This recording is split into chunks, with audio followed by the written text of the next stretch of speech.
Smog, grab, artificial rain, इससे कोई इलाज नहीं आया ना पोल्यूशन का? पॉल्यूशन जो है एक लीगेसी प्रॉब्लम है, जो कि कहीं ना कहीं पिछली सरकारों की लापरवाही का नतीजा है।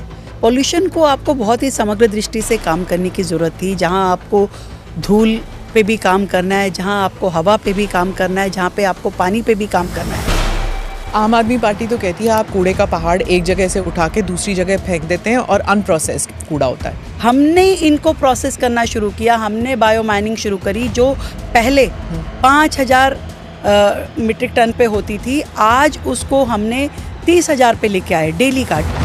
आपकी पार्टी ने तो कहा था इलेक्शन के बाद हम खोल देंगे, सारी जनता आ जाएगी, देख सकते हैं कि क्या हुआ, शीश महल कैसे था, खोला क्यों नहीं अभी? आपने किस तरीके से झुग्गी वासियों को घर नहीं दिए, उनको बेसिक फैसिलिटी नहीं दी। आप अपने लिए आलीशान घर बना करके मार्बल और एक एक महंगी महंगी चीज़ें लगा के बैठते हैं।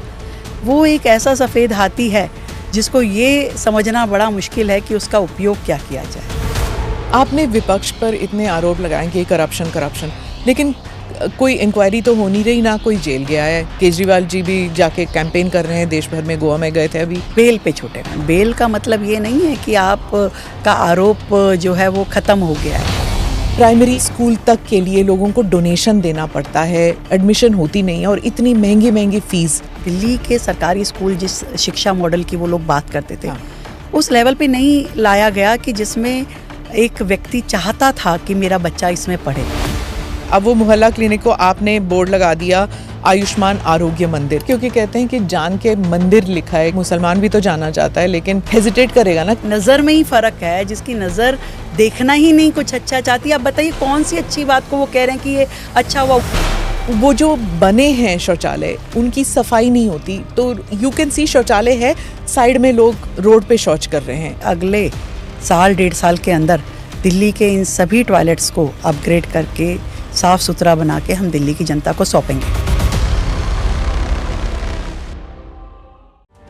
This episode is powered by easemytrip.com. Namaste, Jai Hind. You're watching or listening to another edition of the ANI podcast with Smita Prakash. Today my guest is the Chief Minister of Delhi, Rekha Gupta.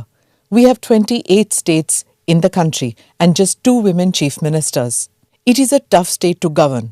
Delhi is a city-state with multiple layers of government. The Prime Minister, the President, Cabinet Ministers, the Service Chiefs, the Intel Chiefs, and about 35 million people live here in the National Capital Region. The BJP came to power in Delhi in 2025 after 27 years. The people of Delhi are pretty unforgiving for mistakes made by the party they elect. They got rid of the Congress party lock, stock and barrel, replaced them by the Aam Aadmi party, and then totally wiped them out to bring in the BJP. But it's been a not-so-easy 1 year for the Chief Minister, Rekha Gupta. She's no shrinking violet, though. She takes on her detractors, accepts challenges, and works on suggestions.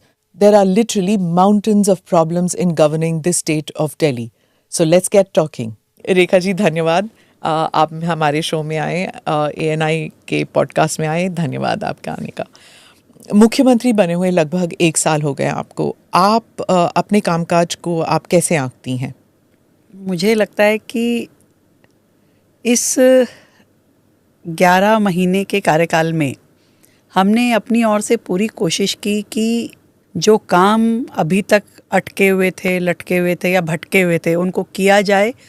और कहीं ना कहीं जो दिल्ली के हर एक यहाँ के resident की समस्याएं थी, आशाएं थी, आकांक्षाएं थी, उनको उस फ्रेमवर्क में ड्राफ्ट किया जाए, जिसे पॉलिसी कहा जाए, उसको फिर ज़मीन पे उतारा जाए और लोगों के लिए उसको इम्प्लीमेंट किया जाए। इस 11 महीने में कुल मिलाकर के सरकार को खड़े करने का काम हमने किया, एक वर्किंग मोड पे लाने का काम हमने किया। ये 11 महीने का टाइम बहुत कम है कि मैं इसे कहूँ कि आकलन की दृष्टि से यदि कहूँ, पर कोशिश ये रही कि हम दिल्ली की समस्याओं पे काम करें और जो कि लॉन्ग रन में उसका इम्पैक्ट दिखाई दे। पर लेकिन जब आपकी पार्टी ऑपोजिशन में थी तो क्या आप उस वक्त आप लोगों ने पॉलिसी बना के तय नहीं किया हुआ था कि जब हम आएंगे तो डे 1 से हम स्टार्ट करेंगे? किया, बहुत सारी योजनाओं को हमने देन एंड देयर वहीं से पहले दिन जब 20 फरवरी को हमने 2025 में शपथ ली, उसी दिन से हमने, जैसे आयुष्मान योजना थी, same day implemented that scheme, जिसमें हमने 10 लाख का हेल्थ कवर दिल्ली की जनता को दिया। हमने वय वंदन योजना को सेम डे लागू किया और इसी तरीके से जो काम ऑलरेडी डिसाइडेड थे उनको किया। पर जिस तरीके से दिल्ली की समस्याओं को समाधान मिलना चाहिए था वो पिछली सरकारों ने बिल्कुल भी नहीं किया।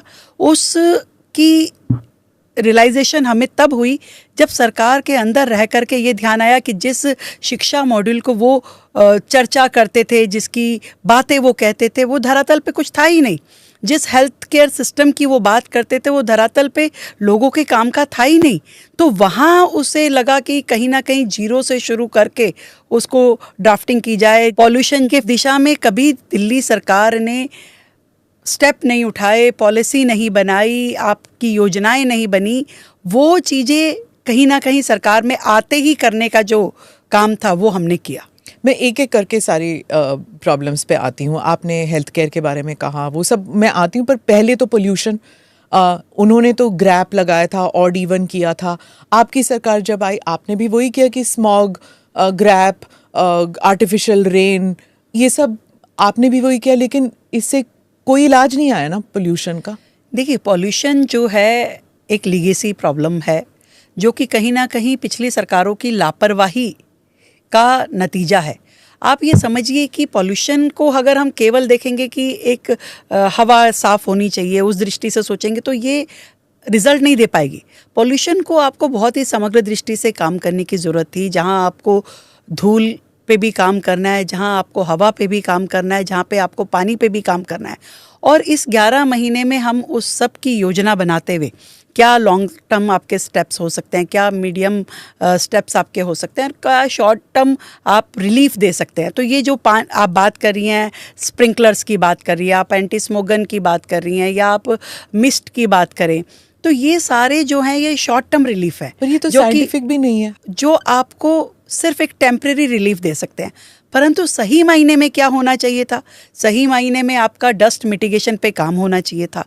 जो पहले लैप्स रहा उसको आते ही हमने पूरा योजनाबद्ध तरीके से कि दिल्ली में जितने किलोमीटर सड़कें हैं, हम इस साल में कितनी सड़कों को वॉल टू वॉल कारपेटिंग कर लेंगे, अगले साल कितनी करनी है, जितनी दिल्ली में सेंटर वर्ज हैं उन सब पे प्लांटेशन का काम कितना इस साल करना है, कितना अगले साल पे लेके जाना है, उस सब को हमने मीडियम टर्म अपने स्टेप्स के माध्यम से किया। व्हीकुलर एमिशन है वो बहुत बड़ा पॉल्यूशन का कारण बनता है, पर सरकार को पब्लिक ट्रांसपोर्ट को जिस हद तक लेके जाना चाहिए था वो कभी नहीं पहुंच पाया। आज यदि हम जब आए और हमने इसे प्लान किया कि आपकी 100% पब्लिक ट्रांसपोर्टेशन फ्लीट जो है वो ईवी पे होनी चाहिए, जीरो एमिशन पे होनी चाहिए, फ्यूल पे होनी चाहिए, तो उसकी प्लानिंग की आज ही हमने ऑर्डर प्लेस किए कि आपको इस साल के आखिरी तक कितनी बसेस करनी है। आज वर्तमान में लगभग 3600 बसेस जो है वो आपकी ईवी बसेस दिल्ली में चल रही है, जिसमें से हमने अपने सरकार के आने के बाद में 1700 बसेस जोड़ी हैं। लास्ट माइल कनेक्टिविटी पे जो काम करना चाहिए उस पे हमने आज काम किया। मेट्रो के जो आगे के फेजेस हैं उसके लिए फंडिंग आज से हमने दी, उसको सैंक्शन आज से हमने दी। 5 साल लग जाएंगे बनते बनते। काम अगर आज आप नहीं उसको सैंक्शन देंगे तो 5 साल बाद भी नहीं बनेगा ना जी। आज हमने उसको सैंक्शन दिया, आज उस पर हमने 5000 करोड़ का फंड उस पर लगाया, जिसमें से कि 8000 करोड़ तो अभी पिछली सरकार के टाइम के हमें देने हैं, जिसमें से 2700 करोड़ की पेमेंट मैंने अब आने के बाद दी है। तो हमारे ध्यान में क्या है कि पब्लिक ट्रांसपोर्टेशन के जो माध्यम है, चाहे वो आपकी बसेस है, चाहे वो मेट्रो हैं, चाहे लास्ट माइल कनेक्टिविटी के आपके ऑटोज़ इत्यादि हैं, ई ऑटोज़, उन सब पे आज हमें काम करना पड़ेगा। ईवी पॉलिसी आज लानी पड़ेगी ताकि उसका इफेक्ट आने वाले 3 साल में, 4 साल में, 5 साल में दिखाई देने लगेगा। पड़ेगी मतलब 1 साल तो हो गया है रेखा जी, कब तक हमने ईवी के, मैंने जैसे कहा, ईवी बसेस के ऑर्डर हमने प्लेस कर दिए, शेयर टैक्सी की परमिशन हमने दी है, मेट्रो स्टेशंस होते हैं उसके ऊपर हमने जो है साइकिल्स प्रोवाइड की है, हमने ई बाइक प्रोवाइड की है ताकि लोगों की लास्ट माइल कनेक्टिविटी ठीक हो। और जो सड़कों पे आज भी आपके व्हीकल्स जिसका पॉल्यूशन सर्टिफिकेशन नहीं है उसको हमने बहुत सख्ती से उसका क्रियान्वयन किया। और जो बाहर से जो गाड़ियाँ आती हैं, हर चीज़ का स्मिता जी, हर चीज़ को हमें काम करना होगा। मैंने कहा ना 360 डिग्री पे आपको सरकार को मूवमेंट करनी पड़ेगी, हर एक्सपेक्ट पे आपको काम करना पड़ेगा। अभी तक दिल्ली में आपके कमर्शियल व्हीकल्स के लिए फिटनेस सेंटर ही नहीं थे। आपकी दिल्ली के व्हीकल्स को बाहर जाकर के फिटनेस करवानी पड़ती थी। आज हमने दिल्ली में 3 ऑटोमेटेड फिटनेस सेंटर्स को फाउंडेशन स्टोन उसका किया है, 5 और को हमने फंडिंग कर दिया, उसका सैंक्शन दे दिया है। तो ये जब तैयार होंगे साल भर में, 1.5 साल में, तो आप ये कह सकते हैं कि दिल्ली का हर एक कमर्शियल व्हीकल अपनी फिटनेस सर्टिफिकेट ले पाएगा, उस पर काम कर पाएगा। आज हमने ईवी पॉलिसी का पूरा ड्राफ्ट बना लिया है, उसको जिस दिन हम रिलीज़ कर देंगे उसके बाद से मैं आपको ज़रूर ये भी बताना चाहूँगी कि पिछली सरकार के टाइम पे उन्होंने ज़रूर ईवी पॉलिसी की बात की, पर किसी को 1 रुपये का भी फंडिंग नहीं किया। आज उस हेड में भी 40 करोड़ का पुराना पेमेंट हमने आकर के उसको रिलीज़ किया है और लोगों को दे रहे हैं हम। तो ये सारे वो स्टेप हैं जो आपको हर दृष्टि से, आपको डस्ट मिटिगेशन पे काम करना है, आपको ट्रांसपोर्टेशन पे काम करना है। डस्ट मिटिगेशन होता तो है नहीं, बिल्डर सारे जो हैं फ्लैट बनाते हैं, सारा मलबा रोड पे डाल देते हैं और वो उड़ता रहता है। और बिल्डर के छोड़िए, एमसीडी वाले भी they will dig up a road और वो वहाँ पे पाइप लगाएंगे, उसके बाद वो रोड को रिपेयर कर देंगे, क्योंकि आपकी नहीं तो स्क्वाड आ जाएगी देखने के लिए, वो उसको ऊपर से बंद कर देंगे और सारा मलबा रोड पे ही पड़ा रहता है। देखिए, ये दिल्ली का वर्क कल्चर था। आज उस दिल्ली के वर्क कल्चर को बेहतर करने के लिए हम काम कर रहे हैं। आप मानिए कि दिल्ली की मुख्यमंत्री होने के नाते मैंने दिल्ली के सभी इंजीनियर्स को, पीडब्ल्यूडी, एमसीडी, डीडीए, सबको बुला करके हमने उनका वर्कशॉप कराया 1 दिन का, जिसमें ये कहा गया कि भाई आपको वॉल टू वॉल कारपेटिंग करनी है, आपको डक्टिंग करके सड़कें बनानी चाहिए, ताकि जब भी आपको पानी की लाइन या इलेक्ट्रिसिटी वायर्स पे काम करना हो तो उस डक्टिंग में से उसको लेकर के जाइए, क्योंकि बार बार खुदाई की, एक विभाग सड़क बना रहा है, दूसरा खोद रहा है। ये तो कल्चर ही था हमारा, पर कभी किसी ने इसको सीरियसली लिया नहीं। आप वर्कशॉप्स करती होंगी, लेकिन वो शायद आपसे या तो डरते नहीं है या फिर आप सेल्फी लेके वो चले जाते हैं, क्योंकि अभी भी हो रहा है मैम। देखिए, मैं वही बताना चाहती हूँ कि 11 महीने की सरकार से आप बात कर रही हैं। 11 महीने की सरकार के रिजल्ट, आज आप टेंडर प्रक्रिया में हैं। आपको इलेक्शन नहीं जीतना चाहिए था ना। जब बीजेपी इलेक्शन जीती है तो एवरीबडी एक्सपेक्ट्स कि मोदी जी हो या रेखा जी हो, पहले दिन से काम हो जाएगा। ये इसे हम सौभाग्य कहें कि दिल्ली की जनता को हमसे इतनी एक्सपेक्टेशन है कि हम काम कर सकते हैं और हमें करना चाहिए, और मैं भी यही मानती हूँ कि हमें काम करना है। और इसीलिए बिल्कुल कमर कस के एक एक दिन जो हमने अपने इस 11 महीने का था उसको दिल्ली की जनता के लिए यूटिलाइज़ किया, उस पर काम किया, और वो सारे काम आज जब उसका क्रियान्वयन हो रहा है, उसका इम्प्लीमेंटेशन हो रहा है, तो वो दिखाई देने शुरू हुए हैं। आम आदमी पार्टी तो कहती है आप एक जगह से कूड़ा उठा के, वो कूड़े का पहाड़ एक जगह से उठा के दूसरी जगह फेंक देते हैं और अनप्रोसेस्ड कूड़ा होता है। देखिए, जिनको 11 साल का कार्यकाल मिला, आज वो बातें करें तो बड़ा अजीब सा लगता है। मैं ये कहूँ कि कूड़े के पहाड़ खड़े कैसे हो गए, कोई इस बात का मुझे जवाब दे। आज दिल्ली में रोजाना 11,000 मीट्रिक टन कूड़ा जनरेट हो रहा है, और उस कूड़े को आपने कभी प्रोसेस ही नहीं किया। वो जमा होता रहा, तभी तो कूड़े के पहाड़ बने। कोई हमारे आने के बाद बने हैं क्या? हमने इनको प्रोसेस करना शुरू किया, हमने बायो माइनिंग शुरू करी, जो पहले 5,000 मीट्रिक टन पे होती थी, आज उसको हमने 30,000 पे लेके आए। डेली का, डे नाइट शिफ्ट में वहाँ काम चलता है। तो जो इनर्ट उसमें से निकलता है, जो आरडीएफ निकलता है या जो सीएनडी वेस्ट निकलता है, वो आप लो लाइन एरिया में डालते ही हैं। आज आप कहें कि जी ये कूड़ा डल रहा है, तो ये आपकी नासमझी है। इनर्ट को आप वहाँ से उठा के लो लाइन एरिया में डालते हैं, ये तो प्रोसेस आज का नहीं है, ये सालों से चल रहा है। पर आपके समय में ना तो बायो माइनिंग होती थी, ना इनर्ट निकलता था, ना वो कहीं जाता था। तो किराड़ी में डल नहीं रहा अभी, इनर्ट डल रहा है ना। डीडीए का लो लाइन एरिया था, वहाँ पे जो भी एजेंसी का लो लाइन एरिया होता है या नई सड़कें बनती है और वो रिक्वेस्ट करते हैं कि आप हमारे यहाँ ये इनर्ट दे सकते हैं, तो हम इनर्ट वहाँ पहुँचाते। वो इनर्ट वहाँ से हटता है तभी तो आपको बाकी का कूड़ा प्रोसेस करने की जगह मिलती है। अदरवाइज कैसे ये कूड़े के पहाड़ हाफ हाइट पे रह गए हैं, कैसे ये कम होते? 1 साल के इस कार्यकाल में जिस तरीके से हमने 30-30 हज़ार मीट्रिक टन कूड़े को प्रोसेस किया, तो ये नहीं हो पाते। तो ये कब तक खत्म हो जाएंगे कूड़े के पहाड़, कितने साल? मैं दिल्ली की जनता को और आपको इस बात को कहना चाहती हूँ कि ये साल 2026 में हम 2 कूड़े के पहाड़, ओखला और भलसवा पे बहुत ही शिद्दत के साथ काम कर रहे हैं और हमें पूरी उम्मीद है कि इस साल के आखिरी तक इन दोनों कूड़े के पहाड़ों का लीगेसी वेस्ट हम ख़त्म कर पाएंगे। और गाजीपुर का जो लैंडफिल साइट है उसे हो सकता है कि और 2 साल लगे, परंतु इस पूरे कूड़े का जो दिल्ली में जितना कूड़ा जनरेट होता है 100% वो प्रोसेस हो जाए। तो उसके लिए जो नए प्लांट बनाने हैं उसको दिल्ली सरकार बन रही है, जितनी कैपेसिटी उसकी होनी चाहिए उसको हम डेवलप कर रहे हैं। और हर एक एक्सपेक्ट जो वहाँ पे आपका लीगेसी बनता था उसको अलग अलग सेग्रीगेट करके हम काम कर रहे हैं। अब बताइए मुझे कि इतने साल पिछली सरकारें रही, 15 साल की कांग्रेस की सरकार और 11 साल की आम आदमी पार्टी की सरकार, क्या कभी किसी ने बायोगैस प्लांट लगाने की नहीं सोची? क्या उनमें काम किया? आज हजारों टन काउडंग जो है वो शहर में जनरेट होता है, कहाँ जाता है? नालों में, नालियों में और फिर यमुना जी में। क्या ज़रूरत नहीं थी इस शहर को जहाँ पे हजारों मवेशियों और वहाँ पे आपको बायोगैस प्लांट लगाने की? क्यों पहला बायोगैस प्लांट हमारे टाइम पे आकर के हमने शुरू किया? अब हम और भी जो हमारी रिक्वायरमेंट है इस दिल्ली शहर की कि कम से कम 1500 टन गोबर को हम प्रोसेस कर पाए, उसकी रिक्वायरमेंट पे काम कर रहे हैं, उसके प्लांट लगा रहे हैं। तो ये जो सीवेज लाइन जो सीधा यमुना जी में जा रही है, तो इनको अनप्रोसेस्ड जो है सीधा जा रही थी अब Exactly. तक। तो अब कितने ऐसे वेस्ट ट्रीटमेंट प्लांट्स आपने बनाए हैं ताकि ये अनप्रोसेस्ड वेस्ट जो है यमुना जी में ना जाए? अभी हमने 600 टन गोबर को प्रोसेस करने के लिए प्लांट जो है, एक हमारा शुरू हो गया 200 टन का, बाकी के 400 टन के हमारे इन प्रोसेस हैं, बन रहे हैं, वो कंप्लीट हो जाएंगे इस साल के आखिरी तक। और इसके अलावा और हम 800 टन के लिए नए प्लांट के लिए जगह हमने आइडेंटिफाइड कर लिया है। वो गोबर बायोगैस प्लांट जो हैं वो हम शुरू करेंगे।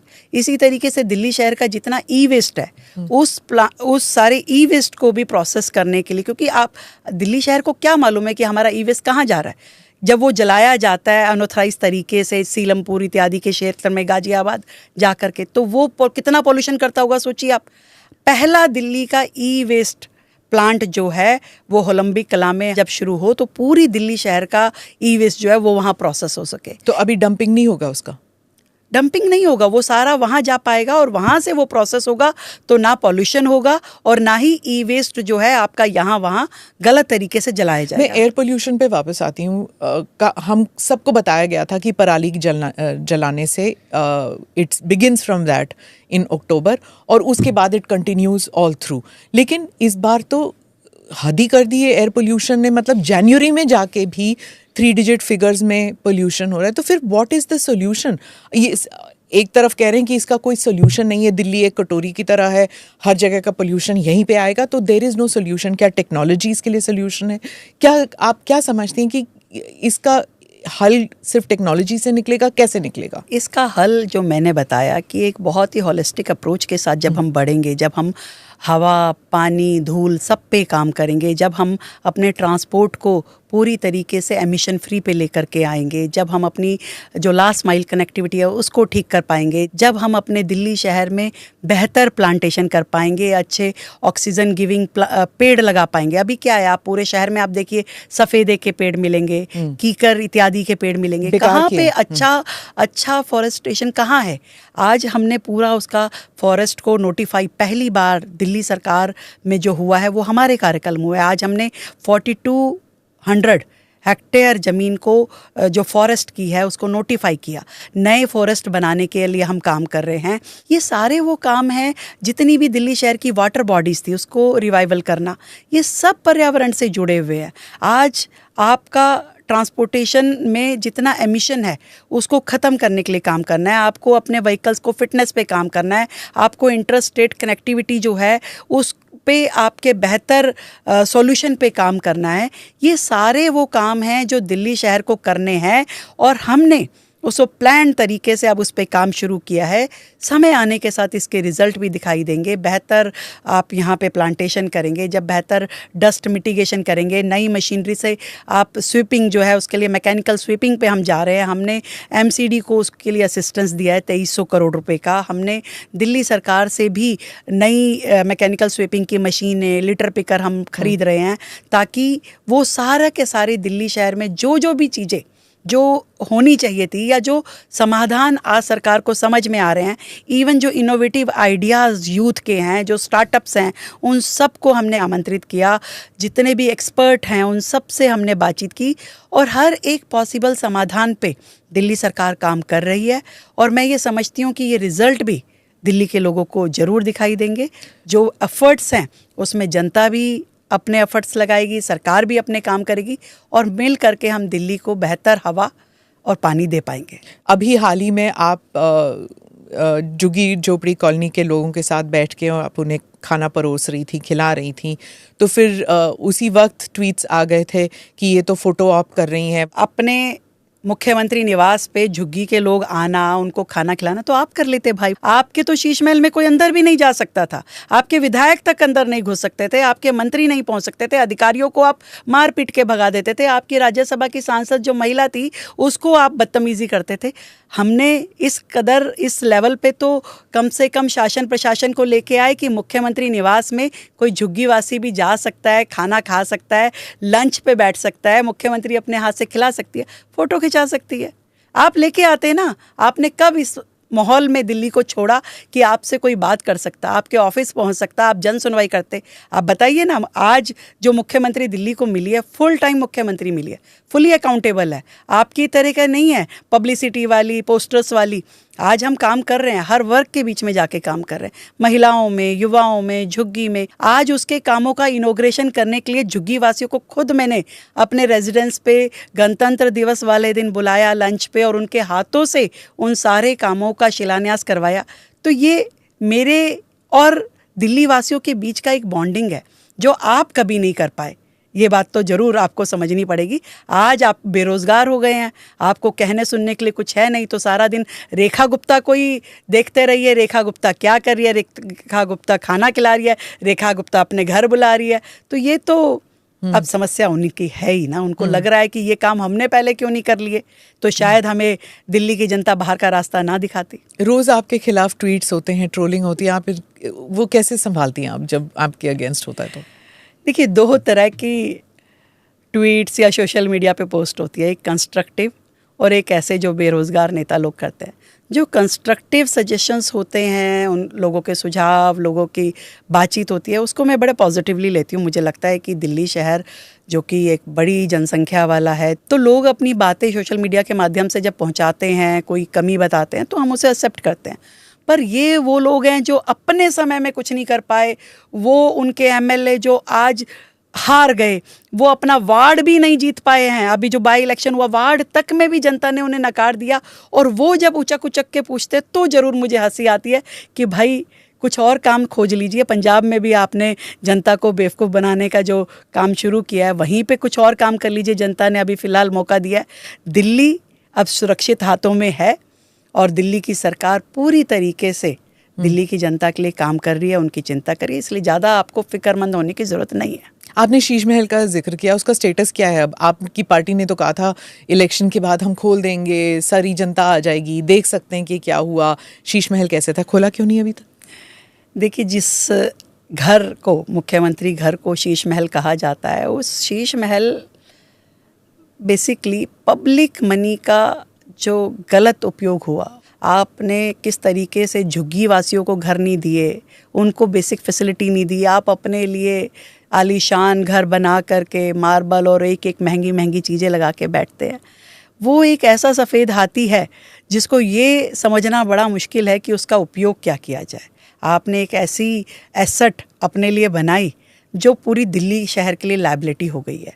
तो मैं ये समझती हूँ कि किसी को अधिकार नहीं है इस तरीके से जनता के पैसे का दुरुपयोग करने का, और वो दिल्ली की जनता के समक्ष है, दिल्ली की जनता के सामने है। हम भी ये चाहते हैं कि उसका ऐसा कुछ उपयोग होना चाहिए जिसका जो पैसा दिल्ली की गाड़ी खून पसीने की कमाई का था वापस उन तक पहुँचे। मुख्यमंत्री जी, दिल्ली शहर में it should be a model city. यहाँ पर ऐसा क्यों होता है कि प्राइमरी स्कूल तक के लिए लोगों को डोनेशन देना पड़ता है, एडमिशन होती नहीं है और इतनी महंगी महंगी फ़ीस? सब तो नहीं भेज सकते अपने बच्चों को, ना सरकारी स्कूल में डाल सकते हैं ना प्राइवेट स्कूल में डाल सकते हैं। ऐसे क्यों है कि इस शहर में, छोटा सा शहर है, हाँ 35 मिलियन पीपल, आई अंडरस्टैंड, प्रधानमंत्री से लेके आर्मी चीफ से लेके इंटेलिजेंस चीफ सभी यहीं रहते हैं, लेकिन ऐसे क्यों है कि अभी भी प्राइमरी एजुकेशन के लिए धक्के खाने होते हैं लोगों को? ये सवाल आप मुझसे पूछ रही हैं स्मिता जी, ये सवाल तो सच में उन सरकारों से पूछा जाना चाहिए था जिनको इतना लंबा समय दिया गया और फिर भी दिल्ली के पेरेंट्स को लाखों रुपए लेकर के सड़कों पे घूमते हुए देखा गया एडमिशन्स के लिए। आज दिल्ली के सरकारी स्कूल जिस शिक्षा मॉडल की वो लोग बात करते थे, उस लेवल पे नहीं लाया गया कि जिसमें एक व्यक्ति चाहता था कि मेरा बच्चा इसमें पढ़े। न्यूयॉर्क टाइम्स में उनका आर्टिकल छपा था कि वो आर्टिकल कैसे छपाए जाते होंगे ये तो आप पत्रकार हैं, ज़्यादा बेहतर समझ सकती हैं, पर दिल्ली की जनता को तो वो फैसिलिटी नहीं मिली। आप ये भी तो कह रही हैं, ना उस तरह के स्कूल मिले, ना उस तरह की एजुकेशन मिली। आपका सरकारी स्कूल सरकारी ही रह गया और प्राइवेट लोग कहीं ना कहीं जनता को एक तरीके से मिसयूज करने वाले हो गए। चमकीले फोटोज थे सारे स्कूल्स, इतने सुंदर सुंदर, सिसोदिया जी अपना फोटो लेते थे। पोस्टर और नारों वाली सरकार जो थी तो वो उनकी जो है कि एक कला थी, जो वो अपनी चीज़ों का प्रोजेक्शन ऐसे करते थे कि योजना में पैसा खर्च नहीं होता था पर उसकी पब्लिसिटी में पूरा पैसा खर्च होता था। वो पॉल्यूशन कम करने के लिए एक टावर लगाते थे 25 करोड़ में और उसकी पब्लिसिटी में उससे ज़्यादा दुगना खर्च कर देते थे। वो शिक्षा मॉडल पे आप दिखाते थे कि हमने एक मॉड्यूल शुरू किया और उस पर खर्च नहीं होता था 2 करोड़ 1 करोड़ भी, और उसकी पब्लिसिटी के लिए आप 100 करोड़ रुपए लगा देते थे। तो ये तो उनका अपनी टीआरपी थी जिस तरीके से वो काम करते थे, पर दिल्ली की जनता ने उसे रिजेक्ट कर दिया। दिल्ली की जनता को सच में काम चाहिए और काम ऐसे चाहिए। कई बार मुझसे पूछा जाता है कि दिल्ली को आप कैसा बनाना चाहती है, लंदन पेरिस केजरीवाल साहब बनाना चाहते थे, आप क्या चाहती हैं? तो मैं कहती हूँ दिल्ली को दिल्ली बनाना है भाई, देश की राजधानी है दिल्ली, 3 करोड़ लोग यहाँ रहते हैं, उनके मन मुताबिक उनकी सुविधाओं को लेकर के शिक्षा के लिए स्कूल बेहतर होने चाहिए। आज हमारे सरकारी स्कूल में पेरेंट्स अच्छे से खुशी के साथ में अपने बच्चों को भेजें। आज हमारे हॉस्पिटल में उन फैसिलिटीज़ को हम क्रिएट कर पाएँ कि हर व्यक्ति को इलाज मिल सके, जो अभी तक नहीं थी भाई। हम उस पर काम कर रहे हैं और पूरा आपका हेल्थ केयर सिस्टम, आपका पूरा एजुकेशन सिस्टम, आपका इंफ्रास्ट्रक्चर, सरकार उस पर लगी है और उसको हम दिल्ली को सौंपेंगे और बेहतर रूप में सौंपेंगे। मैं हॉस्पिटल्स पे आऊँगी, पर एजुकेशन मॉडल पर ही अगर देखें तो केजरीवाल जी बतौर चीफ मिनिस्टर पूरे देश में कहते थे कि उनका ये एक सक्सेस मॉडल है। तो क्या वो स्कूल्स को आप कंटिन्यू करेंगे या फिर जो प्राइवेट स्कूल्स हैं जिसमें फ़ीस, आप तो सिर्फ एडवाइजरी रोल ले सकते हैं क्योंकि हाई कोर्ट के मुताबिक यू कैन नॉट इंटरफियर कि स्कूल, प्राइवेट स्कूल कितना चार्ज करता है, लेकिन पेरेंट्स कहते हैं कि जो कोर्ट में भी अगर हम जाए तो वो पैसे वापस नहीं आ रहे जो प्राइवेट स्कूल्स ने लिए थे। What is the solution to this? अगर आपकी सरकार इंटरफियर नहीं कर सकती हैं तो प्राइवेट स्कूल्स जो मर्जी, उनके हिसाब से जो मर्जी हो वो चार्ज करेंगे। अब 2 सॉल्यूशन है। एक, आपके जो गवर्नमेंट स्कूल्स हैं आप उनको इतना बेहतरीन बनाइए कि आपकी राज्य का हर एक पेरेंट्स ये प्रिविलेज चाहे कि मेरा बच्चा गवर्नमेंट स्कूल में होना चाहिए, जिस तरीके से गवर्नमेंट कॉलेजेस की बात होती है। और दूसरा ये करना पड़ेगा कि जो प्राइवेट स्कूल है, कभी भी एजुकेशन जो है वो धंधा नहीं हो सकता है, वो आपका बिजनेस नहीं हो सकता है। तो इसलिए हमने पहली बार सरकार ने ये जो एजुकेशन एक्ट लेकर के आए, वो इसीलिए लेकर के आए ताकि इस पे लगाम लग सके और स्कूलों को हम ये कह सकें कि भाई आप अपने मनमाने तरीके से फीस नहीं बढ़ा सकते। गाड़ी डीरेल हुए सालों साल निकल गए थे, अब उसको पटरी पे लाने में समय लग रहा है। पर मैं दोनों चीज़ों पे काम कर रही हूँ। दिल्ली के जो गवर्नमेंट स्कूल हैं उनको बेहतर बनाना, उनको डिजिटली इक्विप करना, उसमें कंप्यूटराइज आपकी लाइब्रेरी हो, लैब हो, स्मार्ट क्लासेस हो, उन सब पे पक्के स्ट्रक्चर हो, नई बिल्डिंग्स हो, स्कूलों की कमी ख़त्म हो, अच्छे स्पोर्ट्स ग्राउंड है, इन सब पे आज हम काम कर रहे हैं। नई यूनिवर्सिटीज, स्पोर्ट्स यूनिवर्सिटी। तो क्या शिक्षकों को नौकरी मिलेंगी कुछ? क्योंकि बिल्कुल मिलेगी। स्कूल में टीचर्स की कमी है। पिछली सरकार के राज में तो आपके सरकारी स्कूलों में प्रिंसिपल थे ही नहीं। आज हमने आने के बाद उन प्रिंसिपल्स की पोस्टिंग की है, अब स्कूलों में प्रिंसिपल लगाए गए हैं, जो टीचर्स की कमी है उसको पूरा किया जा रहा है, जो डॉक्टर्स की, पैरामेडिकल स्टाफ की कमी है, अभी आने के बाद में हमने 4,000 पोस्ट जो है पैरामेडिकल स्टाफ और नर्सिस की उसको सैंक्शन किया। हमने 1,300 नर्सिस को नियुक्ति पत्र दिए हैं, नए डॉक्टर अपॉइंट कर रहे हैं। ये सारे काम पहले हो सकते थे पर नहीं हुए, आज करने पड़ रहे हैं। ऐसा तो नहीं है कि आपकी अच्छी बिल्डिंग बनी हुई थी वो हटा दी गई, आपका अच्छा वो था वो हटा दिया, नहीं, वो हुआ ही नहीं कभी। वो एक सपना बेचा गया पर उस सपने को साकार होने का मौका कभी नहीं मिला। आज भी आप देख रहे हैं कि कभी स्वाति मालीवाल जी ने एक स्कूल दिखाया कि भाई अभी बना था 2022 में, स्कूल देखिए टूट के जर्जर हो गया। ये इतना बड़ा घोटाला जो क्लासरूम घोटाला हुआ, जो बाकी घोटाले हुए, ये दिखाता है कि कितना सीरियसली पिछली सरकारों ने काम किया। और इसीलिए आज इस चीज़ की ज़रूरत खड़ी है कि हमें उस चीज़ को बेहतर काम आगे लेके जाना है। स्कूलों के आसपास उस रेडियस में अनसेवरी एलिमेंट्स इधर उधर घूमते हैं, सेफ्टी नहीं है स्कूलों के पास, और इसको मॉनिटर करने के लिए पेरेंट्स कुछ नहीं कर सकते। क्या पुलिस को बुलाएं, किसको कहें कि ये सब आप इसमें सुधार लाइए? मैंने बताया कि जो गाड़ी डिरेल हुई है उसे पटरी पे लाने के लिए बहुत सारे काम करने हैं जी। आपको लॉ एंड ऑर्डर को भी बेहतर करना है, आपको इंफ्रास्ट्रक्चर को, आपको इंक्रोचमेंट हटानी है। आप देखिए कि जो नाले थे, नालों की सफाई तक नहीं होती थी पिछली सरकार के कार्यकाल में। हमने आने के बाद में जो ड्रेन का डिसिल्टिंग किया, हमने उसमें 22 लाख मीट्रिक टन सिल्ट निकाला नालों में से। जितना बुरा हाल था आप ये पूरा जो सुनहरी पुल वाली जो ड्रेन थी, जब वहाँ आसपास की कॉलोनियों ने हमसे शिकायत की कि भी पानी भर जाता है हर बारिश में, इसको देखिए। और हमने चेक किया तो पता चला जी कॉमनवेल्थ गेम के टाइम पे ये ड्रेन बना था, और वो ड्रेन ऐसा बना जिसका कि कोई उसका एग्जिट ही नहीं था, मतलब जिसका कोई ढक्कन नहीं था, जिसका कोई कवर नहीं था, जिसको खोल के सफाई हो सकती थी। आज उसको तोड़ करके जब पूरा साफ किया गया तो आप समझिए उसमें से 15,000 मीट्रिक टन सिल्ट अभी निकल चुकी है, और एक्सपेक्टेड है कि 50,000 मीट्रिक टन उसमें से सिल्ट होगी। तो इन बारिशों में पानी का जलभराव नहीं होगा? हमने शुरू किया ना, हमने आते ही डिसिल्टिंग का जो काम शुरू किया, उसके कारण से दिल्ली को एक रिलीफ मिला। और अब अगली बारिश की तैयारी आज से शुरू हो चुकी है। डिसिल्टिंग लगातार चल रही है, non stop, round the year ये चले। ऐसे बहुत सारे काम है, जैसे पॉल्यूशन भी राउंड द ईयर होगा कि ये मशीनों के द्वारा, मशीनों से 100% मशीनों से, लेटेस्ट मशीनरी काम करिए। आप जाकर के देखिए सुनहरी पुल पे, बाकी ड्रेन पे, बारापुला पे, हर जगह पे, नजफगढ़ पे, साहिबी पे हमने नई मशीनें फिनलैंड से अभी मंगाई है जो कि ड्रेन का डिसिल्टिंग कर रही है पूरा। तो ये सारी चीजें काम अब शुरू हो रहे हैं, इसलिए रिजल्ट अभी इंतज़ार कर रहे हैं हम कि अवेटेड है रिजल्ट। पर पहले शुरू हो गए होते तो शायद दिक्कत नहीं आती, ये यमुना खराब नहीं होती, ये गंदी नहीं होती। अगर पहले सीवर की लाइनें होती, एसटीपी काम कर रहे होते, जब हमने आने के बाद एसटीपी चेक कराए तो पता चला कि वो एसटीपी अपग्रेडेड ही नहीं है। 200 के करीब ड्रेन है जो सीधा जा कर के यमुना जी में गिर रही थी। हमने आने के बाद जो 37 पुराने एसटीपीज थे उनको अपग्रेड किया। आज के पैरामीटर्स पे वो काम करने लायक हैं कि नहीं है, उसको सुचारू किया। नए 35 डिसेंट्रलाइज एसटीपीज कि जहाँ ड्रेन है उसको वहीं टैप करो, वहाँ उसके ऊपर एसटीपी बनाओ और उसका पानी ठीक करो। तो ये सारे काम आज शुरू हुए हैं और शुरू हो रहे हैं, इसलिए इंतज़ार है कि भाई इसका रिजल्ट आना शुरू। अब लोग कहते हैं यमुना कब साफ होगी, यमुना कब साफ होगी, विपक्ष के लोग। तो मैं उन्हें कहती हूँ कि भाई ये सालों के बिगड़े हुए हालात हैं, उसके आज हमने जो स्टेप तय किए हैं, साइंटिफिक स्टेप्स, टाइम बाउंड तरीके से उसके रिजल्ट के लिए जब हमने बात की है, तब जा कर के वो काम होने शुरू हुए हैं जिसके रिजल्ट दिल्ली समय के साथ में देखेगी। ये फिर मैं वही दोहराऊंगी, इलेक्शन नहीं जीतना था ना, अब इलेक्शन जीत गए हैं तो फिर सब यही उम्मीद करते हैं कि रेखा गुप्ता की सरकार आई है, वो पिछले साल कर लेना चाहिए था। इलेक्शन नहीं जीतते तो केजरीवाल साहब रहते तो ये चलता रहता।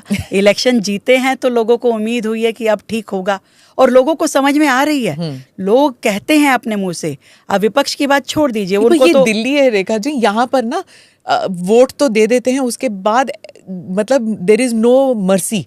क्योंकि आपको याद है कि कांग्रेस पार्टी को कैसे हराया था इसी दिल्ली वालों ने। यहाँ पर कोई मर्सी नहीं है। मैं ये नहीं मानती। दिल्ली की जनता ने कांग्रेस को 15 साल दिए, जब उन्हें लगा कि 15 साल भी कुछ नहीं हो रहा तो उनको उम्मीद जागी केजरीवाल से, क्योंकि उन्होंने पूरा रामलीला ग्राउंड में जो माहौल बनाया, ईमानदारी की बातें की, तिरंगा हाथ में लेके राष्ट्रीय गीत गाए, तो उन्हें लगा कि शायद एक ईमानदार आदमी हो गया। फिर उसको 11 साल का मौका दिया। 11 साल में जब उन्होंने देख लिया कि भाई ये आदमी तो बद से बदतर है, इसका तो 3600 घोटाले आ गए, जो आदमी कहता था कि बंगला नहीं लूँगा, गाड़ी नहीं लूँगा, कुर्सी नहीं लूँगा, सब चाहिए उसे, सब कुछ चाहिए और ऐसा चाहिए कि जो कोई सोच भी नहीं सकता, तो जनता ने उसे एग्जिट किया। अब जनता को ये पता है कि भारतीय जनता पार्टी बिल्कुल ईमानदारी के साथ में केंद्र में काम कर रही है, राज्य में भी करेगी। इस मन के साथ में उन्होंने हमें चुना है और मुझे विश्वास है कि जनता इस बात को देख रही है कि कितनी शिद्दत के साथ में सरकार काम कर रही है, जितनी योजनाएं बन रही है उसके क्रियान्वयन को देख रही है और टाइम बाउंड तरीके से हर चीज़ का रिपोर्ट कार्ड। अब 1 साल हमें होने जा रहा है, हम अपना रिपोर्ट कार्ड लेके जनता के बीच में जाएंगे ना, बताएंगे कि हमने क्या क्या किया इस साल में। 1.5 लाख ऐसी प्रॉपर्टीज़ थी। आप ये सोच सकती हैं कि दिल्ली शहर में कोई 1.5 लाख प्रॉपर्टीज़ बिना बिजली के चल रही होंगी। बिजली दी जाती थी पर चोरी से। आज उन 1.5 लाख प्रॉपर्टीज़ पे बिजली के मीटर कानूनी तरीके से लगें, उसका काम सरकार ने किया कि भाई अगर बुक प्रॉपर्टी है, जब नगर निगम तोड़ेगा उसको हटाएगा तब करेगा, परंतु आज तो उसकी को आप दीजिए मीटर।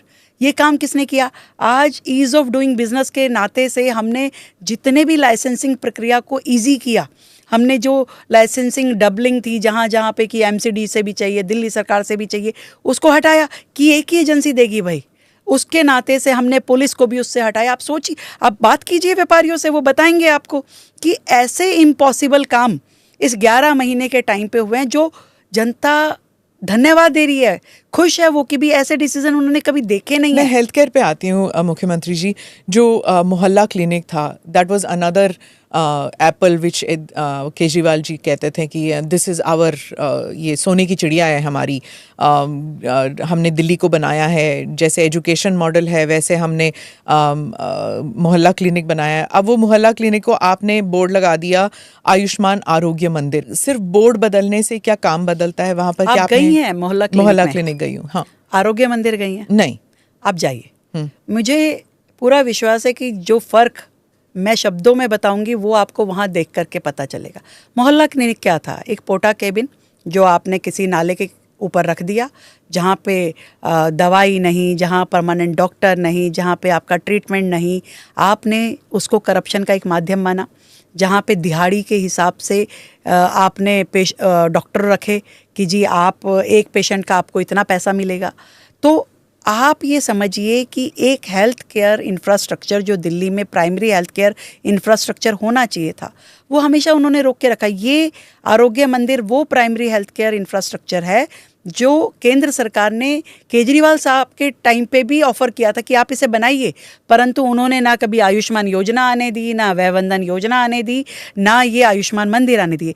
दीज आर नॉट मंदिर। ये हेल्थ केयर देने का वो जगह है, क्योंकि आपके पास दिल्ली में अगर 40 बड़े अस्पताल है तो वो 40 बड़े अस्पताल 100% हेल्थ केयर को कैटर नहीं कर सकते हैं। आपको प्राइमरी हेल्थ केयर चाहिए जो आपकी छोटी मोटी ज़रूरतों को, वैक्सीनेशन को, आपकी टेस्टिंग्स को कर सकें। आज इन आरोग्य मंदिरों में आपको 100 प्रकार के टेस्टिंग जो है फ्री ऑफ कॉस्ट मिलते हैं। क्या मोहल्ला क्लिनिक में थे? आज यहाँ आपको वैक्सीनेशन का पूरा, चाहे वो गर्भवती महिला हो या नवजात शिशु हो, क्या मोहल्ला क्लिनिक में थे? आज यहाँ पर आपको 1200 दवाइयों का पूरा रेंज मिलता है, क्या मोहल्ला क्लिनिक में थे? यहाँ permanent doctor, permanent nurse, paramedical staff, सब कुछ है। क्या तो सरकारी डॉक्टर और सरकारी 100%। आप देखिए ना, एक पक्का स्ट्रक्चर में एक पूरा full fledge primary health care centre वहाँ चल रहा है, और वो भी टारगेट है कि दिल्ली में 1000 सेंटर बने।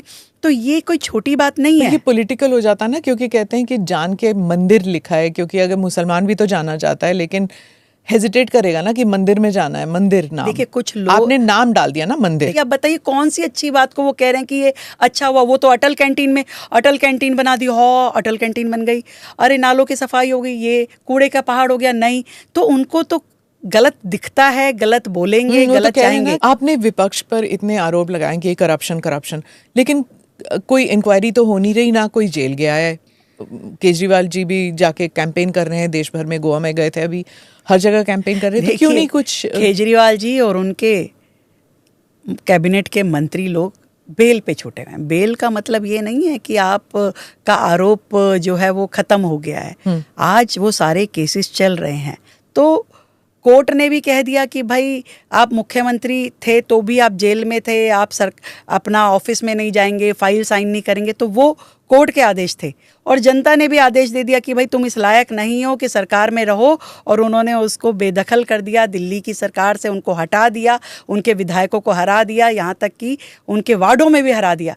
तो ये न्याय तो पूरा तरीके से जनता भी कर रही है और हमारा जो न्यायालय है वो भी कर रहा है। मुख्यमंत्री जी जब केजरीवाल जी आए थे तो उन्होंने भी सफाई आंदोलन किया, उन्होंने भी पार्क जाके सारे स्विंग्स बनाए, वर्जिश के लिए कई सारी चीज़ें की। आपकी पार्टी ने भी कई पार्क्स में किए, लेकिन अब उन सभी स्विंग्स में जंग लग गया है, कोई अपकीप नहीं है। जब हम बात करते हैं उनसे तो कहते हैं कि पार्क वालों से, तो वो कहते हैं कि नहीं, ये तो केजरीवाल सरकार ने बनाया ना, तो बीजेपी की सरकार इसको अब इसकी अपकीप नहीं करेंगी। बच्चे खेलने कहाँ जाएंगे अगर हर चीज़ में अपकीप नहीं होगा? ऐसा नहीं है, ऐसा नहीं है कि जो भी एसेट्स होती हैं, चाहे वो हमारे पार्क है, इंफ्रास्ट्रक्चर है, रोड्स है, कोई भी हमारे इक्विपमेंट्स हैं, उन सब का अपग्रेडेशन या उनका रिपेयर, मेंटेनेंस सब होना चाहिए। और इसके लिए लगातार जो भी लैंड ओनिंग एजेंसी है या जो एसेट ओनिंग एजेंसी है वो उसको करना ही होता है। यदि कोई नहीं करता तो ये उसकी कमी है, उसको तुरंत देखना चाहिए, उसे करना चाहिए। और हमने तो अब जो भी टेंडरिंग करते हैं हम 100% मेंटेनेंस के साथ कर रहे हैं। इवन आप सड़क बना रहे हैं वो भी हम मेंटेनेंस के साथ दे रहे हैं। हम अगर हॉर्टिकल्चर विभाग कोई काम, पहले होता था एक पौधा लगाया और एजेंसी गायब, उसके बाद वो पौधा चल रहा है, नहीं चल रहा है, मर गया, कोई नहीं दिखता था। आज हमने सरकार में एक बहुत ही फुल प्रूफ सिस्टम के साथ में कोई भी आप काम दें उसको मेंटेनेंस के साथ दें। इसलिए अगर स्विंग्स लगेंगे वो भी मेंटेनेंस के साथ लगेंगे, रोड बनेगी वो भी मेंटेनेंस के साथ होगी, और कोई बिल्डिंग और इंफ्रास्ट्रक्चर है वो भी सरकार ने पूरी तरीके से ये नियम लागू किया है, हर चीज़ को मेंटेनेंस के साथ। जैसे स्वच्छ भारत के तहत इतने सारे शौचालय बने थे, तो जो स्वच्छ भारत 1.0 या 2.0 फोकस वाज ऑन इंफ्रास्ट्रक्चर, लेकिन वो जो बने हैं शौचालय उनकी सफाई नहीं होती। तो यू कैन सी शौचालय है, साइड में लोग रोड पे शौच कर रहे हैं। ये कब, एक तो सिविक सेंस लोग समझते नहीं है या फिर सफाई नहीं होती, इसका इलाज क्या है? मैं इस बात से पूरी तरह एग्री हूँ आपकी कि दिल्ली में टॉयलेट्स पे काम नहीं हुआ है और टॉयलेट बेतरतीब हैं, ख़राब हैं। कुछ हमारे लोगों में भी थोड़ा सा उसमें कमी रहती है कि कोई नल चुरा के ले गया या कोई ऐसी चीज़ों की रहती है, कई बार वो भी एक कमी है। परंतु दिल्ली शहर के जितने टॉयलेट्स हैं वो बेहतरीन होने चाहिए, उसकी फैसिलिटी, उसकी मेंटेनेंस जो है वो पूरी तरीके से होनी चाहिए। इस बात को मैं सहमत भी हूँ, ये जिम्मेवारी भी मानती हूँ, चाहे वो नगर निगम के हों या दिल्ली सरकार के द्वारा चलाए जा रहे हों। 100% हम इस पे काम करेंगे और मैं ये विश्वास दिलाती हूँ कि अगले साल 1.5 साल के अंदर दिल्ली के इन सभी टॉयलेट्स को अपग्रेड करके साफ़ सुथरा बना के हम दिल्ली की जनता को सौंपेंगे। और जो जैसे रैन बसेरा होता है, इसके साथ जो है पब्लिक वो मोबाइल टॉयलेट्स वगैरह लगते हैं, जो गार्बेज डंप्स होते हैं, उनकी जो कंटिन्यूस सफाई अगर कोई करता रहे, और ऑल्सो सिविक सेंस, क्योंकि अब ज़रूरत है कि लोगों को समझाएं। ये जो पान के पीक के निशान होते हैं, सारे फ्लाईओवर्स पे आप देखेंगे लाल रंग के पान के पीक, और ये सिर्फ दिल्ली ही नहीं है, मुंबई में भी है। लेकिन दिल्ली में क्या होता है कि जैसे इंटरनेशनल टूरिस्ट आते हैं तो पहले यहाँ पर लैंड करते हैं और फिर यहाँ से हर जगह जाते हैं, तो उनका फर्स्ट इम्प्रेशन जो है इतना ख़राब होता है। और हमारे बच्चे भी जो है वो जब स्कूल जाते हैं, and when they see little children जो स्कूल नहीं जा सकते और रोड पे शौच कर रहे हैं, मोस्ट ऑफ देम थिंक कि हम स्कूल में जाएं और कॉलेज जाएं और बाहर निकले इस मुल्क से। तो आई जस्ट फील एक मेंटालिटी बन जाती है कि हम लोग साफ हो ही नहीं सकते। तो कैन देयर बी एक मुहिम छेड़ सकते हैं, एक कैंपेन हो सकता है to use civic facilities? Delhi शहर मेरा अपना है और मेरी जिम्मेदारी है, मेरी दिल्ली मेरी जिम्मेदारी। इस फील के साथ, इस भाव के साथ हम सबको मिलके काम करना होगा। जहाँ एक और मुझे लगता है कि सरकार को अपनी पूरी जिम्मेवारी निभानी होगी, बेहतर टॉयलेट्स के लिए, सैनिटेशन के लिए, डस्टबिन्स के लिए, अच्छे रोड्स के लिए। वहीं दूसरी ओर जनता को भी ये समझना पड़ेगा कि भाई जैसे हम विदेशों में जाते हैं तो अगर हमें रैपर भी फेंकना होता है तो हम अपना पर्स में रख लेते हैं, बाहर नहीं डालते हैं। या वहाँ पे आप रॉन्ग साइड ड्राइव नहीं करते हो, वहाँ पे आप ट्रैफिक रूल को डिसोबे नहीं करते हो। तो वहाँ जा कर के जो सिविक सेंस हमारे अंदर आता है कि आपको थूकना नहीं है, आपको गार्बेज बाहर नहीं डालना, वो सिविक सेंस हमें अपने शहर में भी रखना पड़ेगा।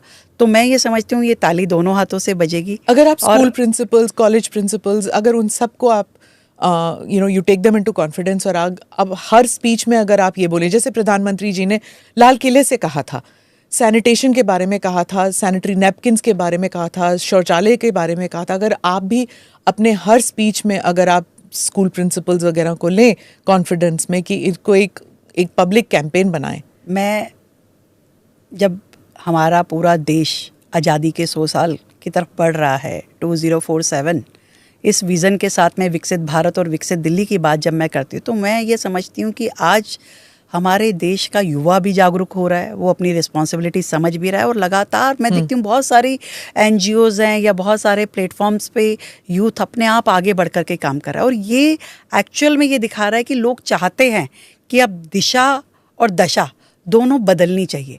और ये सही मौका है जब सरकार भी अपना काम करे और पब्लिक भी अपनी रिस्पॉन्सिबिलिटी समझे।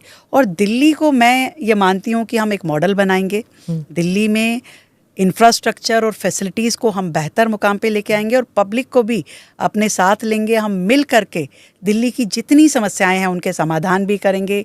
वो हर एक काम जो दिल्ली में होना चाहिए एक देश की राजधानी के नाते, उन सबको हम लेके आएंगे। और पब्लिक पार्टनरशिप के साथ में हम सब मिल करके इन सारे मुहिम में जोड़ेंगे उन्हें, युवाओं को, स्टूडेंट्स को, हर वर्ग को, और दिल्ली को हम बेहतर बनाएंगे। हेल्थ केयर के बारे में आपने इतना कुछ कहा, लेकिन जैसे हेल्थ केयर में क्या होता है, स्कूलों में भी एक EWS कैटेगरी होती है कि हाँ EWS के तहत इतने बेड हमें मिलेंगे, EWS के हिसाब से हमें इतने स्कूल में एडमिशन मिलेंगे। लेकिन जब गरीब आदमी प्राइवेट हॉस्पिटल्स में जाता है वो कहते हैं कि बेड है नहीं, खाली नहीं है, बंद है। लेकिन सब जानते हैं कि वो बेड जो है फिर वो प्राइवेट में चला जाता है, प्राइवेट लोग जो पैसे दे सकते हैं उनको चला जाता है। तो इस करप्शन को रोकने के लिए क्या कर सकते हैं? गरीब व्यक्ति को उसका हक देने के लिए, चाहे वो स्कूल हों और चाहे इस तरह के हॉस्पिटल्स हों, बहुत ज़्यादा ट्रांसपेरेंटली हमें काम करना होगा। और फुल प्रूफ ऐसी स्कीम्स हमें लेके आनी पड़ेगी कि जहाँ पे किसी का अधिकार नहीं मारा जाए। और मैं ये समझती हूँ कि इस पे बहुत सख्त नियम सरकार बनाएगी, चाहे वो हॉस्पिटल हों, चाहे वो स्कूल हों, हम उस पे काम करेंगे। और अपने भी हेल्थ इंफ्रास्ट्रक्चर को इतना बढ़ाएंगे हम कि ताकि हर एक व्यक्ति को इलाज मिले। कम से कम कोई भी व्यक्ति हमारे शहर से ऐसा ना हो कि इलाज की कमी के कारण उसको अपना जीवन खोना पड़े। तो हम अपने पूरे हेल्थ केयर को, चाहे वो प्राइमरी सेक्टर का है, उन सब में बेहतर मशीनरी, बेहतर इलाज, डॉक्टर्स, हर चीज़ को हम कोशिश कर रहे हैं कि हम बेहतर करें।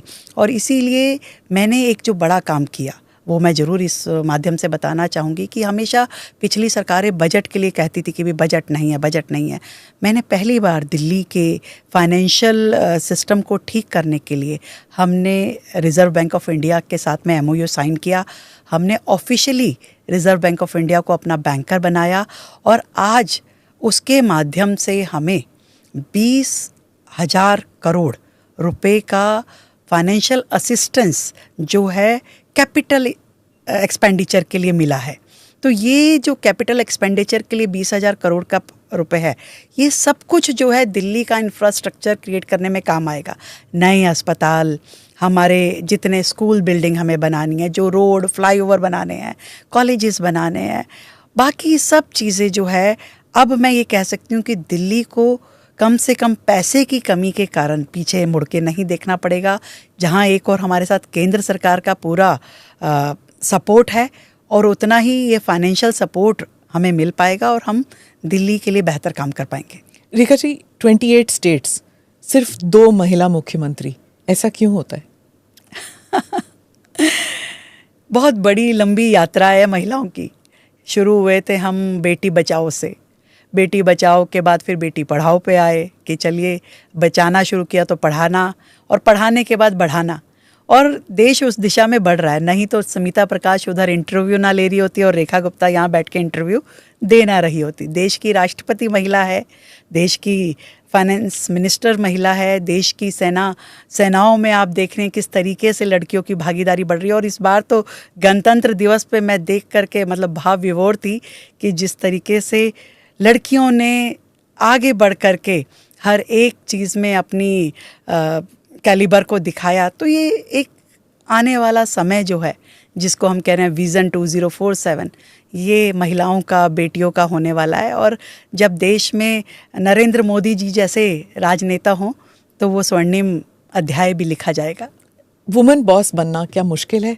क्योंकि आपके इर्द गिर्द जो हैं सब पुरुष हैं। Do they accept a women boss? Task है, डेफिनेटली टास्क है हर महिला के लिए, क्योंकि उससे अपनी कैपेबिलिटीज़ जो हैं वो प्रूव करनी पड़ती है। यू कैन डू इट, ये दिखाना पड़ता है। और जब आप करती है तो फिर लोग उसे मानना शुरू करते हैं। जब आप अपना जो पूरा एबिलिटीज़ हैं वो आपकी दिखाई देती हैं, आपके काम में आपकी पेशेंस, आपकी मेहनत लोग समझ पाते हैं, तो उसके बाद फिर कोई क्वेश्चन नहीं होता, मुझे ऐसा लगता है। तो दिल्ली को भी ऐसे ही एक फुल टाइम मुख्यमंत्री मिली है जो अपनी मेहनत के दम पे आज पूरे राज्य का कार्यभार संभालने की क्षमता रखती है। और मुझे खुशी इस बात की भी है कि अकेले रेखा गुप्ता को नरेंद्र मोदी जी ने मुख्यमंत्री नहीं बनाया। मुझे कहीं ना कहीं लगता है कि देश की आधी आबादी को रेखा गुप्ता के अंदर अपना आईना दिखाई देता होगा, उसे लगता होगा कि वो नहीं बनी है, मैं मुख्यमंत्री बनी हूँ। इसलिए मुझे ये भी महसूस होता है कि इन सब की प्रेस्टीज मेरे काम में जुड़ी है। आज मैं अच्छा काम करती हूँ तो देश की महिलाओं में लोगों का विश्वास बनेगा, और आज मैं बेहतर रिजल्ट दे पाती हूँ तो और बेटियों को आगे बढ़ने का मौका मिलेगा। आपके मुख्यमंत्री बनते ही कुछ ही महीनों में एक अटेम्प्ट हुआ था। आप उस वक्त how did you take that? मतलब आप डरी थी? आपको वो did it come as a shock to you? क्योंकि आपने ऐसे कोई काम तो किया नहीं था कि कोई आपसे इतना नाराज़ हो कि आप पर कोई अटेम्प्ट हो। आपको उस वक्त क्या लगा था कि this is a dangerous job? कैसे लगा था? मैंने जब वो मेरे साथ में इंसिडेंट हुआ तो ज़रूर उस दिन के लिए या कुछ घंटों के लिए मेरा मन विचलित हुआ और मैं बड़ा शॉक थी। पर फिर मुझे अपने पापा की जब वो बात कही हुई याद आई कि भी ज़िंदगी में कोई भी तकलीफ़ हो, मुश्किल हो, आप रुक नहीं सकते। जब मैं गाड़ी चलाती थी, मैं कॉलेज में थी, मैं गाड़ी चलाती थी, मेरे पिताजी स्कूटर पे जाते थे, उन्होंने अपनी गाड़ी मुझे दे दी थी कि भाई तुम गाड़ी में जाओ। और मुझसे एक बहुत भयंकर एक्सीडेंट हो गया, वो पूरा गाड़ी बस से टकराई और दोनों तरफ के गेट ख़त्म हो गए। मैंने चुपचाप गाड़ी लाके खड़ी कर दी और मुझे लगा कि बहुत डांट पड़ने वाली है। तो मेरे पापा ने उस समय कहा कि क्या हुआ, सड़क पे चलोगे तो टकराओगे भी, चोट भी लगेगी, एक्सीडेंट भी होंगे, पर आप सड़क पे चलना नहीं छोड़ सकते।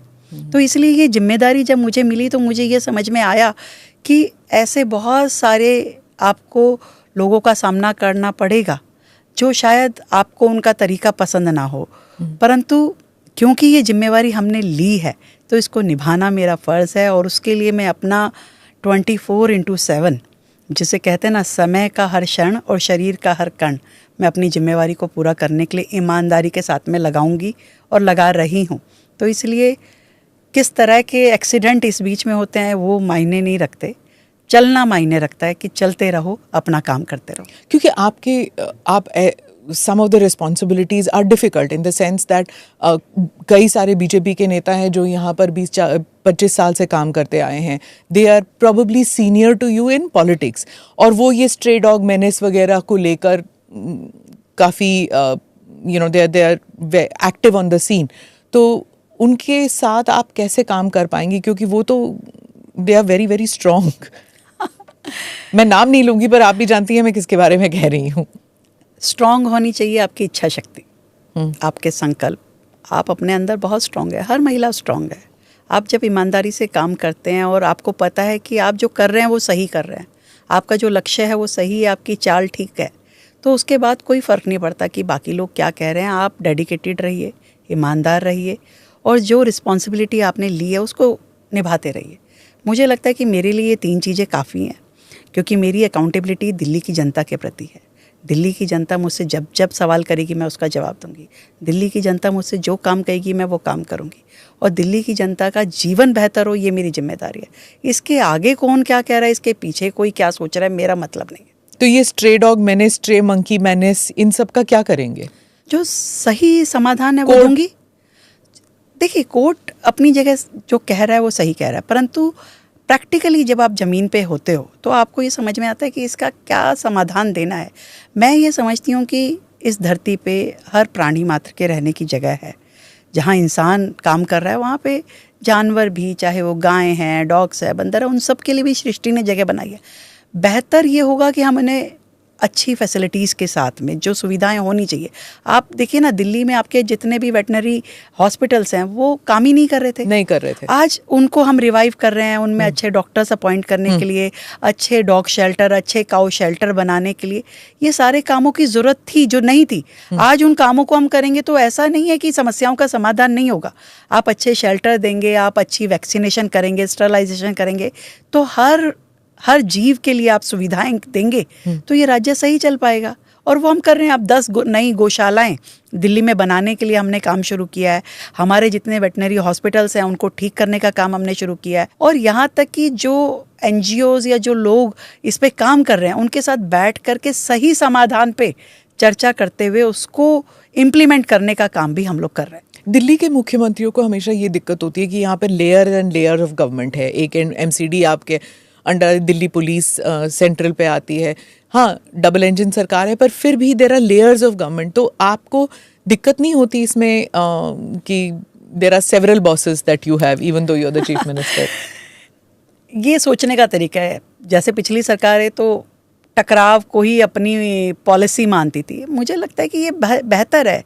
आप अगर कोऑर्डिनेशन में चलते हैं, आपका अगर संवाद ठीक है, कम्युनिकेशन ठीक है, और आप उसी तरीके से काम करते हैं तो ये आपके लिए एसेट है। केंद्र का आपको पूरा सपोर्ट मिल रहा है, आप राज्य के तौर पे काम कर रहे हैं, आपको निगम को मिल करके काम करने का मौका मिल रहा है। तो ये कहीं ना कहीं जिन लोगों ने टकराव को अपना रास्ता बनाया था, मुझे लगता है कि हमने कोऑर्डिनेशन को अपना माध्यम बनाया है और उसको उस तरीके से चल रहे हैं तो बहुत सारी चीज़ों के समाधान मिल रहे हैं, रोजाना मिल रहे हैं।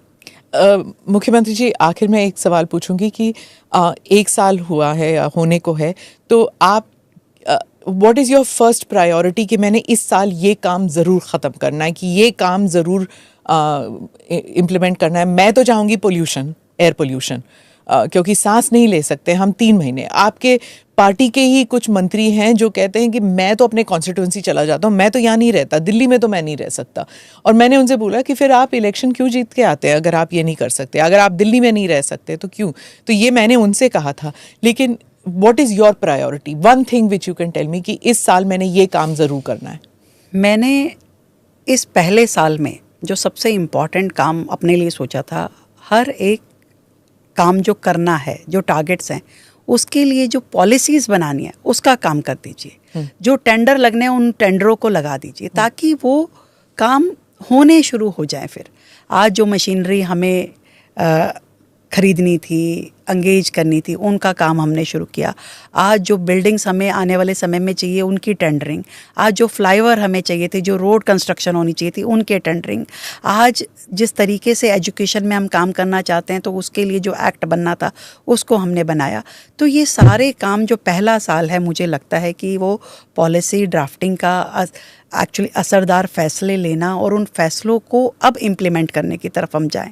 तो वो हर सेगमेंट जिस पे फैसले लेने की ज़रूरत थी उस पे हमने लिया, चाहे वो पानी है, चाहे वो बिजली है, चाहे वो मेट्रो है, चाहे रोड्स हैं, हर एक पे हमने फैसले लेते हुए एक ट्रांसपेरेंसी से, आप जो स्टेक होल्डर्स हैं, जो जनता है, उनकी राय लेते हुए हर एक वर्ग के लिए, चाहे वो मज़दूर है, व्यापारी है, महिला है, उन सब के लिए हमने काम शुरू किया है। और यही सोच के, जैसे आपने पॉल्यूशन पे कहा, तो पॉल्यूशन पे हमें क्या क्या करना चाहिए, पहले वो तय हुआ। फिर साइंटिफिक जितने मेथड थे उन सब के लिए इम्प्लीमेंटेशन के लिए क्या करना होगा वो हमने तय किया। हम ईवी पॉलिसी हम लेकर के आ रहे हैं। हमने अपनी पूरी पब्लिक ट्रांसपोर्टेशन की फ्लीट को ईवी पे करने का काम हमने शुरू किया। हमने ऑटोमेटेड फिटनेस सेंटर्स शुरू किए। हमने आज जो लास्ट माइल कनेक्टिविटी है उस पर काम शुरू किया। डस्ट मिटिगेशन के लिए वॉल टू वॉल रोड बनाने का काम शुरू किया।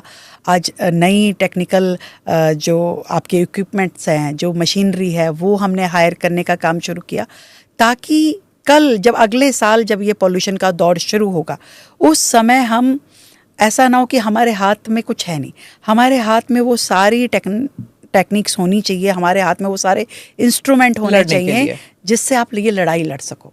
और वो लड़ाई लड़ी जाएगी। आज उन सब पे काम शुरू हो चुका है और निश्चित रूप में दिल्ली अपने आप को बेहतर फील करेगी।